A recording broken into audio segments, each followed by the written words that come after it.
Hello everyone, welcome back to our channel keep creating. दोस्तों, हमने channel पे पहले की एक वीडियो में ये डिस्कस किया था कि मेरे आईटीसी के स्टॉक में इन्वेस्ट करने के पीछे के 5 कारण क्या हैं। वो वीडियो अगर आपने अभी तक नहीं देखा है तो अपर राइट कॉर्नर में इसकी लिंक आ रही है। पर आज की वीडियो थोड़ी अलग है। इस वीडियो में मैं उल्टा आपको कुछ ऐसे रीजंस दूंगा जिनके कारण मैं खुद यस बैंक के स्टॉक में इन्वेस्ट नहीं कर रहा। So I will share my reasons for not investing in Yes Bank for long term. इस सीरीज की पहले की सारी वीडियोस को अगर आपने अब तक चेक नहीं किया तो आप काफी यूजफुल इन्फॉर्मेशन मिस कर रहे हैं। हमने कई फंडामेंटल और एसेंशियल टॉपिक्स पे काफी डिटेल डिस्कशन की हुई है जो आपके लिए बहुत यूजफुल हो सकते हैं। चैनल पे सारी प्लेलिस्ट को चेक करें, वहां पे आप इन सारी वीडियोस को एक साथ देख सकते हैं। इसकी लिंक अपर राइट कॉर्नर में आई बटन में आ रही है, जो मैं डिस्क्रिप्शन बॉक्स में भी डाल दूंगा। वीडियो शुरू करने से पहले बता दूं कि अगर आपने अभी तक चैनल को सब्सक्राइब नहीं किया तो you are missing a lot of useful information and ideas about investing and wealth creation. आपके सब्सक्रिप्शंस, लाइक्स और कमेंट्स से मुझे और भी मोटिवेशन मिलती है और मैं आपके सजेस्ट किए हुए टॉपिक्स पे भी वीडियोस क्रिएट करने की कोशिश करता रहता हूं। क्योंकि हमारा चैनल एक नया चैनल है तो आप जितना लाइक, कमेंट और शेयर करेंगे हमें ज्यादा से ज्यादा लोगों तक ये इन्फॉर्मेशन पहुंचाने में उतनी मदद मिलेगी। So just smash the like button, subscribe to the channel और साथ ही नोटिफिकेशन बेल दबाना मत भूलिए ताकि आगे आने वाली एक भी वीडियो को आप मिस ना करें। आप हमें फेसबुक, ट्विटर और टेलीग्राम पे भी फॉलो कर सकते हैं ताकि आपकी नॉलेज और भी इनहांस हो सके। लिंक डिस्क्रिप्शन में दी हुई है। So without taking any more of your time, let's get started. दोस्तों, यस बैंक में इन्वेस्ट ना करने का मेरा पहला रीजन ये है कि इसके फाइनेंशियल रेशियोज काफी वीक है। आप देख सकते हैं कि रिटर्न ऑन इक्विटी, जो कि एक बहुत ही फंडामेंटल पैरामीटर होता है किसी भी कंपनी में इन्वेस्ट करने के पीछे, वो इसकी कितनी वीक है। 10 साल की तो अवेलेबल नहीं है, उतनी ज्यादा स्टॉक लिस्टिंग इसकी उतनी पुरानी नहीं है, बट 5 सालों की इसकी -4%, 3 सालों की -14% और लास्ट ईयर की -70, -68%। तो इतनी ज्यादा वीक नंबर है फाइनेंशियल रेशियोज की कि इसके बारे में ज्यादा कहना मुझे मुनासिब भी नहीं लगता। अगर इसकी रिटर्न ऑन इक्विटी की बात करें तो मार्च 2020 यानी कि इस साल के मार्च क्वार्टर की जो नंबर थी, -75% की थी रिटर्न ऑन इक्विटी। और पिछले साल भी ये नंबर कोई बहुत शानदार नहीं थी, लेकिन कम से कम पॉजिटिव थी, 6% की अबिस्मल नंबर ही आप मानेंगे, कोई बहुत अच्छी इंप्रेसिव नंबर नहीं थी। बट अब तो मतलब नेगेटिव हो गई है 75, अब तो मतलब अलग ही फेज में चली गई है नंबर। आरओसीई के नंबर्स आप देख लें तो बहुत ही वीक हैं, 2% और 4 यानी कि 5% के आसपास की आरओसीई है, काफी वीक है। Return on assets currently negative है, पहले के साल में यानी कि पिछले साल 0.45 थी, तो वहां पे भी कोई बहुत इंप्रेसिव नहीं थी। अब इसी की कंपैरिजन करते हैं कुछ दो अच्छे बैंक से। एचडीएफसी बैंक और कोटक महिंद्रा बैंक से अगर कंपैरिजन करें तो यस बैंक की जो आरओई है, रिटर्न ऑन इक्विटी है, वो -67% है, जबकि एचडीएफसी बैंक की 16% है और कोटक महिंद्रा बैंक की 13% है। तो इन दोनों बैंक से अगर कंपेयर करें तो जमीन आसमान का फर्क है in terms of return on equity. दूसरी रीजन है इसकी पुअर लेंडिंग ट्रैक रिकॉर्ड, यानी कि जो ये पैसे देते हैं लोन पे उसको लोन लेंडिंग कहते हैं, राइट। तो जो ये पैसे देते हैं लोन पे उसकी ट्रैक रिकॉर्ड इतनी बेकार रही है in the past, track record इतनी खराब रही है यस बैंक की कि उस पर मेरा भरोसा ही नहीं है। आप देखिए कि इसकी जो रेवेन्यू आती है वो टोटल 60% ऑलमोस्ट रेवेन्यू आती है कॉर्पोरेट या होलसेल बैंकिंग, जो इंडस्ट्रीज को ये पैसा देते हैं, कॉर्पोरेट्स को पैसा देते हैं, 60% रेवेन्यू वहां से आती है। इसकी अगर लोन ब्रेकअप की बात करें तो उसी के जैसा ही ऑलमोस्ट 65-66% की इसकी लोन ब्रेकअप, यानी टोटल जो लोन्स देते हैं उसका 66% के आसपास कॉर्पोरेट्स को करते हैं।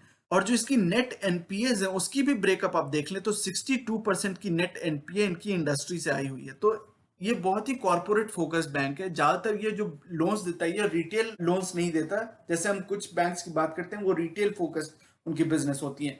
उनकी जो लायबिलिटी यानी कि लायबिलिटी फ्रेंचाइज यानी कि जो डिपॉजिट्स होती हैं वो भी रिटेल फोकस्ड होती हैं, और जो लोन्स देते हैं वो भी कॉर्पोरेट्स को जरूर देते हैं, क्योंकि ज्यादातर जो बल्कि लोन्स होते हैं वो कॉर्पोरेट्स को ही दिए जाते हैं, राइट। 50, 100, 1000 करोड़ की जो लोन्स होते हैं वो कॉर्पोरेट्स उठाते हैं, हम जैसे आप जैसे लोग नहीं उठाते हैं 50 और 100 करोड़ के लोन्स। हमारे लोन्स छोटे होते हैं, 50 लाख, 2 करोड़, 5 करोड़, मैक्सिमम हुआ 10 करोड़ के लोन्स, वो भी जो हाई नेटवर्थ इंडिविजुअल्स हुए वो। तो बल्क ऑफ द लोन्स तो वहां से आते हैं, but in terms of total percentage, जो टोटल नंबर ऑफ लोन्स हैं उसकी परसेंटेज यूजुअली रिटेल लोन्स की हाई होती है दूसरे अच्छे वेल रन बैंक्स में। लेकिन यस बैंक में आप देख सकते हैं कि इनकी जो टोटल एनपीए भी है वो भी 62% इंडस्ट्री, ये ज्यादा इंडस्ट्री पे फोकस करते हैं। कॉर्पोरेट लोन्स इन्होंने पहले भर भर के दिए हैं और उसके कारण इनकी नेट एनपीए के जो पाप हैं वो बहुत बड़े हो गए हैं। लेंडिंग ट्रैक रिकॉर्ड को ही कंटिन्यू करते हैं, आप देख सकते हैं कि ग्रॉस एनपीए दूसरे बैंक्स की क्या होती है और यस बैंक की क्या है। यहाँ पे एचडीएफसी बैंक से कंपेयर किया हुआ हमने। एचडीएफसी बैंक की जो ग्रॉस एनपीए है वो 1.1% के आसपास है और यस बैंक की 17% के आसपास है। ऑलमोस्ट 17 टाइम्स है एनपीए यस बैंक का कंपेयर टू एचडीएफसी बैंक। आप देख सकते हैं कि इसी साल के जून क्वार्टर में इसकी जो ग्रॉस एनपीए थी यस बैंक की वो 17% के आसपास थी, 17.3%। अभी भी वो 17% के आसपास ही है सितंबर क्वार्टर में। तो बहुत ज्यादा कोई खास इंप्रूवमेंट नहीं है quarter on quarter. Net NPA की भी बात करें तो उसी तरह के कॉरेस्पॉन्डिंग नंबर्स ही हैं, 5% के नेट एनपीएस थे। और नेट एनपीए यूजुअली आप देखें कि एचडीएफसी बैंक या कोटक बैंक में काफी कम होते हैं, 1% से भी कम होते हैं, 0.5%, 0.6% के नेट एनपीए होते हैं। इनके नेट एनपीएस हैं 5%, 4.7%। तो नेट एनपीएस और ग्रॉस एनपीएस बाकी सारे बैंक से बहुत ज्यादा हाई है इनके। फिर अगला रीजन ये है, इनकी जो गवर्नेंस हिस्ट्री रही है, जो कॉर्पोरेट गवर्नेंस रही है, बहुत ही शेडी रही है, बहुत ही दागदार रही है। यस बैंक के बारे में ये सारी न्यूज आर्टिकल्स हैं, आप आराम से वीडियो पॉज करके देख सकते हैं, बट उसकी मैं जस्ट आपको बता देता हूँ, सारे डिटेल से मैं बॉदर नहीं करूंगा, आराम से वीडियो पॉज करके आप इत्मीनान से पढ़ सकते हैं ये सब। बट इनकी जो कॉर्पोरेट लेंडिंग रही है इतनी ज्यादा अग्रेसिव रही है। अब उसको अग्रेसिव कहें या, जो मैंने यहाँ पे ओवरऑल एक नोट भी लिखा है कि मेरी व्यू ये है कि आप उसको अग्रेसिव कहें इसकी कॉर्पोरेट लेंडिंग को, या फिर ओवरली ऑप्टिमिस्टिक कहें। यानी कि ऐसे ऐसे बोरोवर्स को इन्होंने पैसे दिए हुए थे जिनकी क्रेडिट वर्दिनेस एकदम से शॉर्टी थी, पुअर क्रेडिट वर्दिनेस वाले बोरोवर्स को इन्होंने भर भर के पैसे दिए थे। ज्यादातर जो इनके बोरोवर्स होते थे पुअर क्रेडिट वर्दिनेस वाले होते थे, और उनको वो ये हाई परसेंटेज पे, हाई इंटरेस्ट रेट पे लोन देते थे। तो मेरी ओवरऑल व्यू ये है, इतने सारे डिटेल्स आप पढ़ सकते हैं आराम से, बट ओवरऑल मेरी व्यू है कि you can call the lending practice of yes bank very aggressive और ओवरली ऑप्टिमिस्टिक। आप इसको किसी भी यूफेमिस्टिक वे में, किसी भी शुगर कोटेड मैनर में प्रेजेंट कर सकते हैं, आप उसको कोई भी एक एडजेक्टिव दे सकते हैं, लेकिन मेरी नजर में the bank was playing unscrupulously with depositors money. ये अपने पैसे आप नहीं दे रहे थे ना, ये जो कॉर्पोरेट्स को लेंड कर रहे थे ये अपने पैसे नहीं दे रहे थे, आपके पैसे दे रहे थे, हमारे पैसे दे रहे थे। हमने जो डिपॉजिट्स डाले हुए थे बैंक को, उसको ये अपने पैसे समझ के भर भर के दान दक्षिणा में इधर उधर डिस्ट्रीब्यूट कर रहे थे, और इनको ये भी कोई गारंटी नहीं थी कि इनको पैसे वापस मिलेंगे। ऐसे लोगों को ये पैसे दे रहे थे, और उनमें बहुत सारे नाम शुमार हैं। आप देख सकते हैं कि जो अनिल अंबानी जी की ग्रुप है, अनिल अंबानी जी की, मुकेश अंबानी जी की नहीं, वो जो रिलायंस की जो अनिल अंबानी जी की एडीएजी ग्रुप है, उसको इन्होंने पैसे दिए थे, डीएचएफएल को पैसे दिए थे, जेट एयरवेज को, कॉक्स एंड किंग्स को, मालिया जी को, मतलब बहुत सारे इनके बहुत सारे फेदर इन द कैप हैं। तो इन्होंने बहुत सारे पैसे अनसंट लोगों को दिए, और वहां से इनको कोई पैसे तो मिले नहीं वापस, एनपीएज इनके कहां से कहां पहुंच गए थे। तो राणा कपूर जी को इसी के लिए ईडी ने अरेस्ट किया था, बहुत सारे केसेस वैसे चले, वो सब तो एक अलग ही हिस्ट्री। बट एनीवे, अगर लॉन्ग स्टोरी शॉर्ट ये कहें तो हमारे आपके जैसे लोगों की जो डिपॉजिट्स के पैसे थे, इन्होंने अपने पैसे समझ के आराम से इधर उधर डिस्ट्रीब्यूट किए, और वो पैसे वापस नहीं आए। तो इनकी जो गवर्नेंस हिस्ट्री रही है बहुत ही शेडी रही है। गवर्नेंस हिस्ट्री इसकी जो कॉर्पोरेट गवर्नेंस रही है बहुत ही खराब रही है। अब तो खैर एसबीआई ने इसको कर लिया तो कुछ सैनिटी आएगी, बट एक तो पीएसयू बैंक ने, एसबीआई ने इसको किया, तो कॉर्पोरेट गवर्नेंस में जरूर कोई हिस्ट्री आ सकती है। बट ये एक्सपेक्ट करना कि ये एचडीएफसी बैंक जैसा, कोटक बैंक जैसा, या एक्सिस या आईसीआईसीआई जैसा भी हो जाए, वो एक्सपेक्ट करना बहुत ही अनरीजनेबल होगा करंट स्टेट में। अगला रीजन ये है कि इसकी जो करंट डेली ऑपरेशंस है उसमें भी बहुत ज्यादा कोई सुधार नहीं है। अब पहले से तो बहुत सुधार है, लेकिन पहले तो इन्होंने इतना पाप किया हुआ था कि जो बेंचमार्क है वो तो बहुत ही नीचे है। तो उससे कंपेयर करें तब तो अब तो सुधार है, लेकिन अभी भी अगर आप अच्छे वेल रन बैंक से इसको कंपेयर करेंगे तो करंट डेली ऑपरेशंस भी इसके अच्छे नहीं हुए हैं अभी।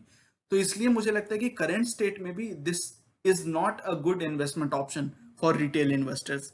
तो उसके कुछ पैरामीटर्स हम यहाँ पे देख लेते हैं। इसकी जो कासा रेशियो है, जो current account saving account ratio होती है, वो अगर ज्यादा हो तो हम मानते हैं कि जो कॉस्ट ऑफ डिपॉजिट्स, जो कॉस्ट ऑफ कैपिटल है कि बैंक्स की, वो काफी कम हो जाती है। क्योंकि करंट अकाउंट और सेविंग अकाउंट में ज्यादा इंटरेस्ट तो होती नहीं है, ज्यादा इंटरेस्ट मिलती नहीं है डिपॉजिटर्स को। आप टर्म डिपॉजिट्स वगैरह करते हो तो आपको 5, 5.25, 6% मिलते हैं, बट सेविंग्स अकाउंट में आपको कितना मिलता है? एसबीआई में 2.75%, आईसीआईसीआई में 3%, ऐसे ही सारे बैंक्स में 3, 3.5% के आसपास। तो कासा आप समझ लो कि बड़े बैंक्स के लिए, अच्छे बैंक्स के लिए एक लो कॉस्ट ऑफ कैपिटल वाला ऑप्शन होता है। वहां से जो लोन्स दिए जाते हैं उसको यूज करके वो बहुत ही लो कॉस्ट ऑफ कैपिटल पड़ती है बैंक्स को। तो ये जितनी ज्यादा हो बैंक्स के लिए उतना अच्छा, हमारे आपके लिए शायद उतना अच्छा नहीं हो, क्योंकि हमें तो कम इंटरेस्ट मिल रहा है, लेकिन हम यहाँ एज एन इन्वेस्टमेंट एनालाइज कर रहे हैं, हम एज ए कस्टमर एनालाइज नहीं कर रहे हैं। तो एज एन इन्वेस्टर ये मेट्रिक जितना ज्यादा होगा उतना अच्छा है एज एन इन्वेस्टर। तो ये कासा रेशियो यस बैंक की 33% थी मार्च 2019 में, वो घट के, और घट के, मतलब ये भी कोई बहुत इंप्रेसिव नंबर नहीं थी 33, लेकिन वो और घट के 26, 27 हो गई है। तो 26% की इनकी कासा रेशियो है अभी। कैपिटल एडिक्वेसी रेशियो अगर आप कंपेयर करें तो पिछले साल थी 17%, लेकिन वो भी पता नहीं है नंबर को कितना बिलीव किया जाए, मैं नहीं कह सकता, क्योंकि उस समय तो राणा कपूर जी चला रहे थे और इनकी कॉर्पोरेट गवर्नेंस तो उस समय उतनी अच्छी नहीं थी, तो इस नंबर को कितना बिलीव किया जाए नहीं कह सकते। बट अब जो एसबीआई ने कर लिया तो अब कम से कम इस नंबर को आप क्रेडिबल मान सकते हैं। लो या हाई हो वो अलग चीज है, लेकिन कम से कम क्रेडिबिलिटी होगी इस नंबर की। तो 9% की जो कैपिटल एडिक्वेसी रेशियो है इतनी कम है, बैंक्स को यूजुअली बॉर्डर लाइन होता है, शेड्यूल्ड बैंक्स को और कॉर्पोरेट बैंक्स को यूजुअली 9, 9.25%, 9.5% की आरबीआई की मैंडेट है कि उतनी कैपिटल एडिक्वेसी रेशियो इनकी होनी ही चाहिए। तो यस बैंक की कैपिटल एडिक्वेसी रेशियो समझ लो एकदम मतलब बॉर्डर पे है। और अगर आप इसको अच्छे बैंक से, एचडीएफसी बैंक की कैपिटल एडिक्वेसी रेशियो करीबन 18-19% की है, कोटक महिंद्रा बैंक की आप अगर कंपेयर करें तो 23-24% की है। तो अच्छे अच्छे बैंक से अगर आप अगर कंपेयर करें, आईसीआईसीआई बैंक, एक्सिस बैंक, ये सब, इंडसइंड बैंक, इन सब से भी कंपेयर कर लें तो ये नंबर काफी नीचे दिखेगा आपको। तो कासा रेशियो काफी कम है, कैपिटल एडिक्वेसी कम है। और मैं ये करंट ऑपरेशंस की बात कर रहा हूँ, ये नहीं कह सकते कि नहीं नहीं पहले तो बैंक बुरा था, मैं वो सब जानता हूँ, लेकिन अब तो ये इम्प्रूव होने लगा है। तो ऐसी कोई बात नहीं है, अभी भी ये इम्प्रूवमेंट अच्छी नहीं है। आप देख सकते हैं जो करंट नंबर्स हैं वो भी कोई बहुत बड़े नहीं है। नेट कैश फ्लो नेगेटिव है बैंक की, not surprising. Net NPS already हमने देख लिए काफी एलिवेटेड लेवल्स पे हैं। अगर हम दूसरे बैंक एचडीएफसी बैंक और कोटक महिंद्रा बैंक से कंपेयर करें तो आप देख सकते हैं कि इनके जो कासा रेशियोज हैं, कोटक महिंद्रा बैंक की 57% की कासा रेशियो है। तो इनकी कॉस्ट ऑफ कैपिटल कितनी कम होगी आप सोचिए, कोटक महिंद्रा बैंक की कॉस्ट ऑफ कैपिटल कितनी कम होगी। उसी तरह एचडीएफसी बैंक की कासा रेशियो है और यस बैंक की, जैसा हमने देखा भी, 25% की सितंबर 2020 में, यानी जो पिछला क्वार्टर था उसमें 25% की कासा रेशियो थी यस बैंक की। तो यस बैंक की 25%, एचडीएफसी बैंक की 42% और कोटक महिंद्रा बैंक की 57%। तो आप देख सकते हैं कि क्या स्केल ऑफ कंपैरिजन है। फिर कासा वर्सेस लायबिलिटीज, यानी कि कितनी कासा है कंपेयर टू लायबिलिटीज, जो टोटल लायबिलिटीज है यानी कि टोटल जो डिपॉजिट्स हैं उसके रेस्पेक्ट में कासा रेशियो क्या है। यस बैंक की वो नंबर है 13.5 के आसपास, एचडीएफसी बैंक की ऑलमोस्ट 31 के आसपास और कोटक महिंद्रा बैंक की ऑलमोस्ट 40 के आसपास। तो ये नंबर ऑब्वियसली जितना ज्यादा होगा, जैसा हमने बात भी की, कासा रेशियो जितना होगा compare to the total deposits, compare to total liabilities, वो जितना ज्यादा होगा उतनी अच्छी बात होगी। तो उस मेट्रिक पे भी yes Bank is way way below HDFC bank and Kotak Mahindra bank. फिर इनके अगर डिपॉजिट्स की बात करें, बैंक्स के लिए सबसे बड़ी जो एसेट है वो क्या है, डिपॉजिट्स, राइट। जितनी ज्यादा डिपॉजिट्स होंगी उनके पास, वो उतनी ज्यादा लोन्स दे पाएंगे, उतनी ज्यादा उनकी प्रॉफिटेबिलिटी होगी। तो यस बैंक की जो डिपॉजिट्स आप देख सकते हैं कि किस तरह से डिप करी हैं उसने, और कंपेयर टू एचडीएफसी बैंक और कोटक बैंक, इन दोनों की डिपॉजिट्स हमेशा ईयर ऑन ईयर, साल दर साल बढ़ती जा रही है। और यस बैंक की किस तरह से डिपॉजिट, तो ऑब्वियसली कस्टमर्स की अगर बिलीफ को तोड़ोगे, कस्टमर्स की ट्रस्ट को तोड़ोगे, उनके पैसे उनको एनपीए में कन्वर्ट कर दोगे, तो ये तो होना ही है। तो डिपॉजिट्स इनकी अब्रप्टली बहुत ही रिडिकुलस मैनर में डिप की हुई है। नेट इंटरेस्ट मार्जिन, ये एक और इंपॉर्टेंट फैक्टर होता है, क्योंकि जब लोन्स देती हैं बैंक्स तो आपके पैसे वो बैंक में रखती हैं, आपको कुछ इंटरेस्ट देती हैं और उसी पैसे को वो आगे चल के किसी और को दे देती हैं एज लोन। तो उसने किसी को लोन दिया और आपको उसने इंटरेस्ट दिया, तो इस लोन के इंटरेस्ट में और आपको जो उसने इंटरेस्ट दिया, इस दोनों के बीच में जो डिफरेंस होता है इसको नेट इंटरेस्ट मार्जिन कहते हैं, एनआईएम। तो एनआईएम के नंबर्स बाकी सारे बैंक्स के आप देख सकते हैं कि 4% से ऊपर हैं, कोटक महिंद्रा बैंक और एचडीएफसी बैंक, इन दोनों के नंबर्स 4% से ऊपर हैं। इसकी जो नेट इंटरेस्ट मार्जिन है वो करेंटली 2.63 है। तो 2.57 मार्च 2019 में थी, ऑलमोस्ट उसी लेवल पे, हल्की सी मार्जिनल इंप्रूवमेंट है। बट अभी भी ये जो नंबर है ये काफी सिग्निफिकेंट डिफरेंस है। बोलने में या सुनने में लगेगा कि ठीक है यार, 4% या 4.5% की दूसरे बैंक्स की है, इसकी 2.5% के आसपास है, तो 2% का ही तो डिफरेंस है। लेकिन इस 2% का डिफरेंस आप समझ लीजिए कि लोन बुक जब इतनी बड़ी होती है तो वो उस ह्यूज बेस पे 2% का difference can make a huge difference, it is a significant difference. तो नेट इंटरेस्ट मार्जिन इस बैंक की अभी भी काफी लो है compare to other good banks. फिर क्रेडिट टू डिपॉजिट रेशियो, ये भी एक बहुत ही इंपॉर्टेंट चार्ट है, आप देख सकते हैं इसको क्लोजली कि क्रेडिट डिपॉजिट रेशियो क्या होता है। क्रेडिट डिपॉजिट रेशियो और CDR shows how much a bank lends out of its deposits और how much of its core funds are used for lending, यानी कि उसके पास जो डिपॉजिट्स हैं, बैंक के पास जो अपने डिपॉजिट्स हैं, डिपॉजिट बेस है, उसमें से कितना वो लेंड कर रही है। ऑब्वियसली आपके पास अगर डिपॉजिट बेस 100 का है, आपके पास जो टोटल पैसे लोगों ने दिए हुए हैं आपके बैंक को वो 100 के हैं, तो आप उसमें से कुछ पार्ट लोन दे सकते हो, राइट। टोटल तो नहीं दे सकते हो, आपको थोड़ा एक बफर भी रखना पड़ता है, कैश रखना पड़ता है। लेकिन यस बैंक ने 162%, 163% of its total deposits lend किए हुए हैं। ये मतलब बहुत ही खतरनाक फिगर है। 100 रुपए आपके पास दिए गए हैं और आप उसमें से 163 लेंड कर दे रहे हो। जितने आपके पास पैसे नहीं है उससे ज्यादा आप लेंड कर दे रहे हो, तो मतलब बहुत ही रिडिकुलस फिगर है। यही नंबर एचडीएफसी बैंक और कोटक महिंद्रा बैंक के लिए 87% और 84% का है। तो ऑब्वियसली 100% से कम होगा ये फिगर। यूजुअली अच्छे बैंक्स में, आप यूएस के भी बैंक्स का ये फिगर मैंने देखा था, 70%, 75% के आसपास ये फिगर होती है। एचडीएफसी बैंक और कोटक महिंद्रा बैंक की फिगर ये 80-85% के बीच में है। तो a high credit deposit ratio suggests an overstressed balance sheet and may also hint at capital adequacy issues, जो हमने देखा भी कि इसकी capital adequacy ratio बाकी बैंक से काफी कम थी। ऑलमोस्ट मतलब जितनी आरबीआई की रेगुलेशन थी बस उतनी ही है, बॉर्डर लाइन थी इसकी कैपिटल एडिक्वेसी रेशियो। तो वही हम यहाँ पे देख रहे हैं कि सीडीआर इतनी ज्यादा है, इसकी क्रेडिट डिपॉजिट रेशियो इतनी ज्यादा है, उसके कारण इसकी कैपिटल एडिक्वेसी रेशियो बहुत कम है। और आखिरी compelling reason for not investing in Yes Bank is because there are much better cleaner options available. ऐसे अच्छे अच्छे बैंक्स इंडिया के अंदर उपलब्ध हैं, आपको अवेलेबल हैं for investing. Publicly listed banks available हैं, तो आप क्यों मगजमारी करेंगे ऐसे शॉडी गवर्नेंस वाले, शॉडी प्रैक्टिस वाले, अनक्लीन ट्रैक रिकॉर्ड वाले बैंक्स में। तो ये मेंटालिटी, ये थॉट प्रोसेस आप अगर थोड़ा समझ पाए कि अच्छे बैंक्स आपको भले ही 12 रुपए का यस बैंक आपको 1200 रुपए के एचडीएफसी बैंक से 100 टाइम्स सस्ता दिखेगा, लेकिन वो एक ऑप्टिकल इल्यूजन है। यही हमें सोच बदलनी है रिटेल इन्वेस्टर्स की, कि ये जो प्राइस होती है it is just one thing. Price doesn't show कि स्टॉक इज चीप और एक्सपेंसिव। तो आप ये नहीं समझे कि 10 रुपए की जो कंपनी है वो काफी चीप है और जो 10,000 रुपए की कंपनी मिल रही है आपको वो काफी एक्सपेंसिव है।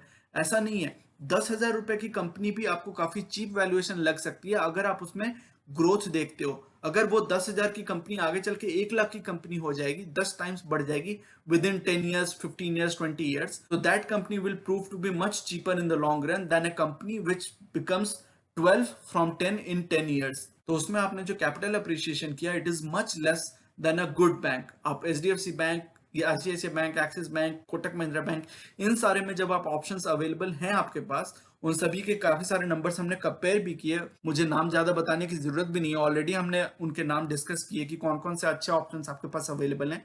तो जब when you have such better cleaner options available, why would you go for a bank which has not shown a good track history of lending, corporate governance, financial ratio, return ratio, nothing, no fundamental attribute is sound, और plus उनकी governance history इतनी shoddy रही है, तो आप क्यों उसमें हाथ लगाना चाह रहे हो, मुझे नहीं समझ में आता।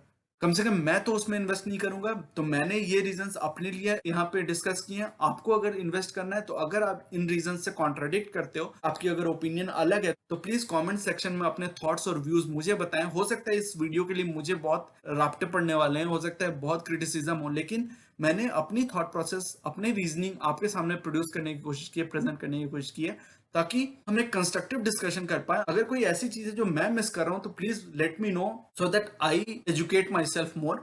बट मेरी थॉट प्रोसेस जो थी, जो भी मेरे रीजन है for not investing in Yes bank, वो मैंने यहाँ पे प्रेजेंट किया, ताकि आपको अगर ये बातें सही लगती हैं, आप अगर कन्विंस्ड हो इन पांचों बातों में से एक दो बातों से भी आप अगर कन्विंस्ड हो, तो आपको यस बैंक से दूर रहना चाहिए। मैं आपको कम से कम इतना बता सकता हूँ।